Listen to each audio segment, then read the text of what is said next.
Hello everyone, आप लोग कैसे हैं? बिल्कुल ठीक होंगे। आप सभी छात्रों का science study centre YouTube channel में स्वागत है। आज का जो टॉपिक है वो है क्लास 10th अध्याय 3 धातु एवं अधातु। क्या है? धातु एवं अधातु। ठीक। सबसे पहले समझते हैं, इससे पहले हम लोग समझ लेते हैं धातु और अधातु से पहले पदार्थ। ठीक है। पिछले क्लासों में आपने पदार्थ के बारे में पढ़ा होगा। ठीक है। फिर से समझिए पदार्थ क्या है। पिछले क्लासों में आपको बताया गया कि पदार्थ जिसे हम छू सकते हैं, चख सकते हैं, देख सकते हैं, वो सभी क्या कहलाते हैं? पदार्थ कहलाते हैं। जैसे आप सीनियर क्लास में आते हैं तो पदार्थ को कहा जाता है वे वस्तु जो स्थान घेरता है, जिनमें भार होता है, जिनकी कुछ आयतन होता है। ठीक है। वे सभी क्या कहलाते हैं? पदार्थ कहलाते हैं। ठीक है। पदार्थ को मुक्त तौर पे दो वर्गों में बांटा गया। ठीक है। हमारे आसपास जो पदार्थ मौजूद हैं उनको दो वर्गों में बांटा गया। एक को कहा गया शुद्ध और एक को कहा गया अशुद्ध। ठीक। जो शुद्ध पदार्थ हैं उनको दो भागों में बांटा गया। एक को कहा गया तत्व, ठीक, और एक को कहा गया यौगिक। एक को तत्व और एक को यौगिक कहा गया। ठीक है। अशुद्ध जो पदार्थ है उसको कहा गया मिश्रण। क्या कहा गया? मिश्रण। ऐसे हम देखें कि रासायनिक तौर पर अगर पदार्थों को कितने वर्गों में बांटा गया तो तीन वर्गों में बांटा गया, तत्व, यौगिक और मिश्रण। ठीक। इससे आगे बढ़ते हैं। तत्व को तीन वर्गों में बांटा गया। एक को कहा गया धातु, एक को कहा गया अधातु, ठीक है, और एक को कहा गया उपधातु। ठीक। धातु, अधातु और उपधातु। ठीक है। अब हम लोग यहां इसी के विषय में पढ़ने वाले हैं, धातु और अधातु के विषय। धातु क्या है, अधातु क्या है, ठीक है, इसके विषय में इस अध्याय में, अध्याय 3 में हम लोग बात करने वाले हैं। ठीक। चलिए बात को आगे बढ़ाते हैं और समझते हैं।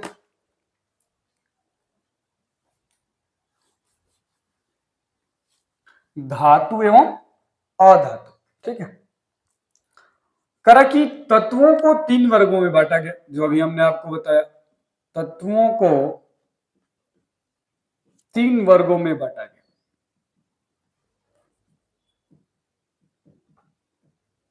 कौन कौन वर्ग में बांटा गया? पहला हमने कहा धातु, दूसरा हमने कहा अधातु और तीसरा हमने कहा उपधातु। ठीक है।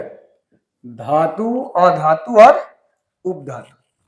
सबसे पहले समझते हैं कि यहां धातु किसे कहते हैं, अधातु किसे कहते हैं। भौतिक गुणधर्म के आधार पे यहाँ पे हम धातु और अधातु के बीच अंतर को स्पष्ट करेंगे। ठीक है। धातु और अधातु या फिर किसे कहते हैं? भौतिक गुणधर्म। ठीक है। भौतिक गुणधर्म के आधार पर धातु और अधातु। ठीक है। भौतिक गुणधर्म के आधार पर धातु और अधातु। ठीक है। भौतिक गुणधर्म आप जानते हैं। भौतिक परिवर्तन वह परिवर्तन जिनमें पदार्थ को पुनः क्या कर सकते हैं? प्राप्त किया जा सकता है। जैसे अगर हम मिट्टी के अगर घड़े की बात करें तो मिट्टी के घड़े को अगर फोड़ दिया जाए तो फिर से हमें क्या होगा? मिट्टी मिल जाएगा, फिर से हम घड़े क्या कर सकते हैं? बना सकते हैं। लेकिन अगर रासायनिक परिवर्तन हुआ, अगर दूध से अगर हम दही बना दें तो क्या हम दही से दूध बना सकते हैं? नहीं बना सकते। ठीक है। दूध से दही बना सकते हैं लेकिन दही से दूध नहीं बना सकते। ये जो परिवर्तन दिख रहा है कौन सा है? रासायनिक परिवर्तन। तो हम लोग यहाँ धातु और अधातु के विषय में पढ़ रहे हैं। किस आधार पे? भौतिक गुणधर्म के आधार। ठीक है। भौतिक गुणधर्म के आधार पे धातु और अधातु के विषय में पढ़ रहे हैं। ठीक। एक तरफ हमने लिखा भौतिक गुण, ठीक, भौतिक गुण, और फिर लिखा हमने धातु और फिर हमने लिखा अधातु। ठीक। भौतिक गुण धातु और अधातु। सबसे पहले हम लोग बात करते हैं चमक की। ठीक, तो धातुओं में एक विशेष प्रकार की चमक होती है जिसे हम लोग धात्विक चमक भी कहते हैं, मतलब इसमें चमक होती है और अधातुओं में चमक नहीं होती है, नहीं होती है। अगर हम बात करें कठोरता की, ठीक है, कठोरता, तो जो धातुएं हैं वो प्रायः कठोर होते हैं, ठीक है, कठोर होते हैं। अधातु जो है वो कठोर नहीं होते, क्या होते हैं, कोमल होंगे या मुलायम होंगे, ठीक, कोमल या मुलायम, और ये कठोर होते हैं, ठीक। यहाँ पे हम लिख सकते हैं कठोर हैं, और यहाँ पे लिख सकते हैं धात्विक चमक, धात्विक चमक, ठीक है। और यहाँ पे लिख दीजिए धात्विक, कोई खास चमक नहीं होता है, कोई खास चमक नहीं होता है, नहीं होता है, ठीक है, कोमल और मुलायम होते हैं। चलिए अगला गुणधर्म देखते हैं, ठीक। अगर हम बात करें तीसरे गुणधर्म में, ठीक है, तीसरे गुणधर्म की अगर हम बात करें आघात वर्धता, ठीक है, आघात वर्धता। आघात वर्धता को हम लोग आम बोलचाल की भाषा में चोट कहते हैं, क्या कहते हैं, चोट कहते हैं, ठीक है। अगर किसी भी धातु को चोट पहुंचाया जाता है या हथौड़ी से मारा जाता है, पीटा जाता है, ठीक है, तो ये जो धातु है क्या होगा, फैलेगा, क्या होगा, फैलेगा, ना कि कई भागों में टूट जाएगा, ठीक।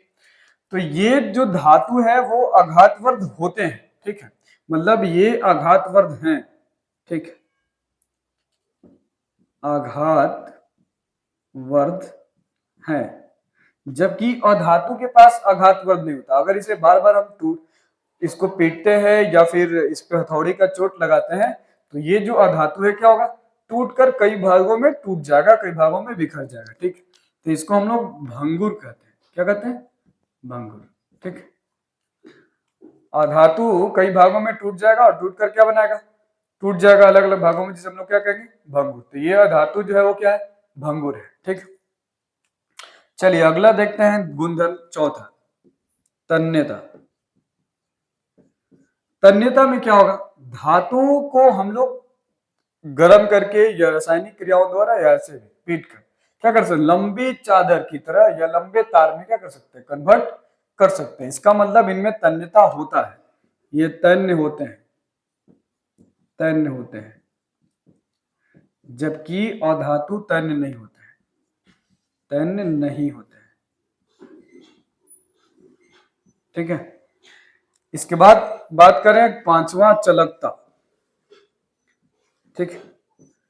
चलकता, विद्युत धारा की चलकता हो या उष्मीय धारा की चलकता हो, तो धातु जो है वो उष्मा को या विद्युत धारा को, ठीक है, एक जगह से दूसरी जगह क्या करेंगे, पहुंचाएंगे, ठीक है। तो इनको कहा जाता है सुचालक, क्योंकि ये उष्मा और विद्युत के क्या है, पहुंचाने वाले हैं एक जगह से दूसरी जगह, जिसे हम क्या कहते हैं, सुचालक। और अधातु जो है ना उष्मा को और ना ही विद्युत धारा को एक जगह से दूसरी जगह पहुंचाएंगे, जिन्हें हम लोग कहेंगे कुचालक, क्या कहेंगे, कुचालक। मतलब वे पदार्थ जिनमें विद्युत धारा का या उष्मा का चालन होता है उसे हम सुचालक कहते हैं, और जिनमें जिनमें उष्मा का या विद्युत का चालन नहीं होता है उसे हमको क्या कहते हैं, कुचालक कहते हैं, ठीक। इसी तरह से एक और गुणधर्म देख लेते हैं, ऑक्साइड, ठीक है, ऑक्साइड। कह कि धातु के जो ऑक्साइड होते हैं वो क्षारकीय होते हैं, कैसे होते हैं, क्षारकीय होते हैं, जबकि धातु के ऑक्साइड क्षारकीय होते हैं, जबकि अधातु के ऑक्साइड जो है वो अम्लीय होते हैं, क्या होते हैं, अम्लीय होते हैं, ठीक है। अब ये भौतिक गुणधर्म के आधार पे कुछ हमने यहाँ पे अंतर को दिखाया है धातु और अधातु को, ठीक है। आप इसका स्क्रीनशॉट ले लीजिए जल्दी से, इसके बाद फिर हम लोग आगे बात करते हैं, ठीक है।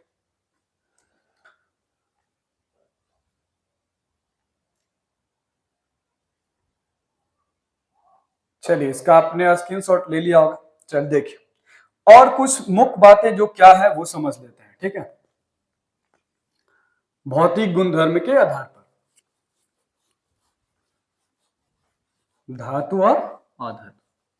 अब ये जो छोटी छोटी चीज जो है वो आपको याद रखना होगा। अगर हम सोने की बात करें, ठीक, सोने और चांदी की बात करें, एयू और एजी की बात करें, ठीक है, सोना चांदी, सोना चांदी, तो सोना चांदी जो है ये सबसे अधिक आघातवर्ध है, ठीक है, सबसे अधिक आघातवर्ध वर्ध, ठीक है। सोना ऐसा है कि 1 ग्राम सोने से, 1 ग्राम सोने से आप क्या कर सकते हैं, 2 किलोमीटर, 2 किलोमीटर लंबा, 2 किलोमीटर लंबा तार को खींच सकते हैं, ठीक है। 1 ग्राम सोने से 2 किलोमीटर लंबा तार को खींच सकते हैं। और भी देखिए कह रहा है कि अगर हम सोने और चांदी की बात कर रहे हैं तो जो चांदी है, ठीक है, चांदी और सोना ये दोनों क्या है, विद्युत के अच्छे चालक है। सिल्वर और कॉपर, सिल्वर और कॉपर, मतलब चांदी की बात करें, सिल्वर की बात करें और कॉपर की बात करें तो ये सबसे अधिक क्या है, सबसे अधिक सुचालक है, सुचालक है, ठीक है। मतलब ये विद्युत का या ऊष्मा के सबसे अधिक, ठीक है, सुचालक है। ये एग्जाम में आपसे पूछे जा सकते हैं, ठीक है। इसे आपको क्या रखना होगा, याद रखना होगा। अगर हम बात करें गलनांक की तो धातुओं का जो गलनांक है वो बहुत अधिक होता है, ठीक है। धातुओं का गलनांक जो है, धातुओं का गलनांक क्या होता है, अधिक होता है, बहुत अधिक होता है, बहुत अधिक होता है, ठीक है। क्या होता है, बहुत अधिक होता है। अब ये तो कुछ गुण की बात होगी, और भी कई अपवाद जो धातु और अधातुओं में पाए जाते हैं, ठीक है। कुछ अपवादों के बारे में हम लोग देख लेते हैं, ठीक है, कौन कौन से अपवाद हैं, कौन कौन से अपवाद नहीं है, ठीक। चलिए ये भी आप देख लिया आपने, इसका भी स्क्रीनशॉट आप ले लीजिए जल्दी से। चलिए अपवाद देखिए कौन कौन सा है, ठीक है।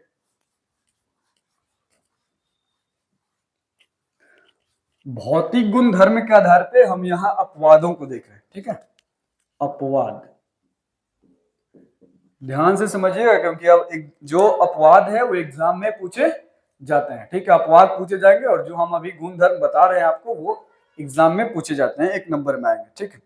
सबसे पहला अपवाद है लेड और मरकरी, लेड और मरकरी, ठीक है। लेड और मरकरी है क्या, धातु है, लेकिन ये ऊष्मा के या विद्युत धारा के क्या है, कुचालक है, क्या है, कुचालक, लेड और मरकरी। तो ये पहला आपका अपवाद हो गया, लेड और मरकरी जो विद्युत का क्या है, कुचालक है। दूसरा अगर हम बात करें ब्रोमीन,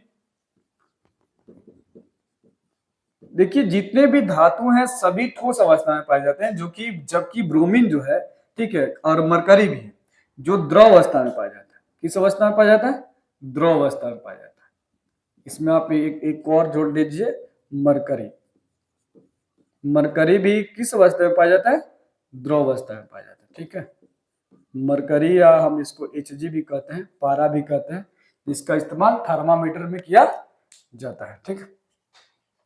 और भी कुछ अपवाद है, जैसे अगर हम बात करें, ये तो पहला, ये दूसरा हो गया। तीसरा सोडियम की अगर हम बात करें, सोडियम Na, पोटेशियम की अगर हम बात करें, ठीक है, के, तो ये इतने मुलायम होते हैं कि इसे चाकू से क्या किया सकता है, काटा जा सकता है, ठीक है, चाकू से काटा जा सकता है, ठीक है, चाकू से क्या कर सकता है, काटा जा सकता है। और सोडियम और पोटेशियम ऐसे हैं जिन्हें हवा में छोड़ने के बाद क्या होगा, बहुत जल्दी अभिक्रिया कर लेंगे, इसलिए इन्हें किरोसिन तेल में डुबो कर रखा जाता है, ठीक है। मतलब ये कह सकते हो कि ये अत्यधिक अधिक अभिक्रियाशील होते हैं, अभिक्रियाशील है, ठीक है, अधिक अभिक्रियाशील है। इन्हें बचाने के लिए हमें क्या रखते हैं, किरोसिन तेल, तेल में डुबोकर रखा जाता है, डुबोकर रखा जाता है, ठीक है। ये आपके अपवाद, और भी कुछ अपवाद है 3 नंबर। जैसे अगर हम बात करें कार्बन की, तो कार्बन है अधातु, ठीक है, लेकिन ये विद्युत का और ऊष्मा का क्या है, चालक है, क्या है, चालक, ठीक है। इसी तरह से अगर हम पांचवा लें, गैलियम और सीजियम, ठीक है, गैलियम और सीजियम, गैलियम Ga, ठीक है, और सीजियम Sc, ये दोनों ऐसे हैं कि इनका जो गलनांक है बहुत कम होता है, ठीक है, इनका जो गलनांक है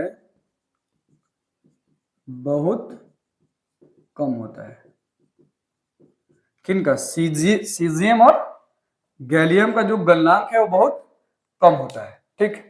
ये सारे अपवाद आपके एग्जाम में पूछे जा सकते हैं, ठीक है। इन सारे जो आपके अपवाद है उन्हें आपको ध्यान से देख लेना होगा, पढ़ लेना होगा और यहाँ पे समझ लेना होगा, ठीक। एक और उदाहरण के तौर पे है, देख लेते हैं। आयोडीन पूछा जाता है, आयोडीन एक अधातु है, जबकि ये कैसा होता है, चमकीला होता है, कैसा होता है, चमकीला, मतलब ये चमकता है, चमकीला, ये भी क्या है, अपवाद है। तो अब हमारी जो बातें हैं वो आपको समझ में आ गई होगी। ये सारे अपवाद हैं। लेड और मरकरी कुचालक होता है धातु, लेकिन है क्या, कुचालक।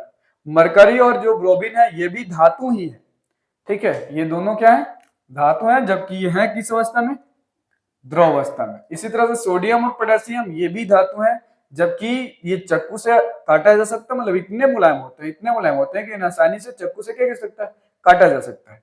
इस और अधिक अभिक्रियाशील होने के कारण इसे किस में रखा जाता है, तेल में डुबोकर रखा जाता है।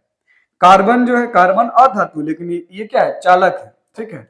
गैलियम और सीजियम जो है वो उनका गलनांक बहुत कम होता है, ये भी धातु, ठीक है, यह है क्या, धातु है, जबकि इनका गलनांक बहुत कम होता है। हालांकि आप जानते हैं कि धातु और जो धातु है इसका गलनांक बहुत अधिक होता है, लेकिन गैलियम और सीजियम का जो गलनांक है क्या होता है, बहुत कम होता है, ठीक है।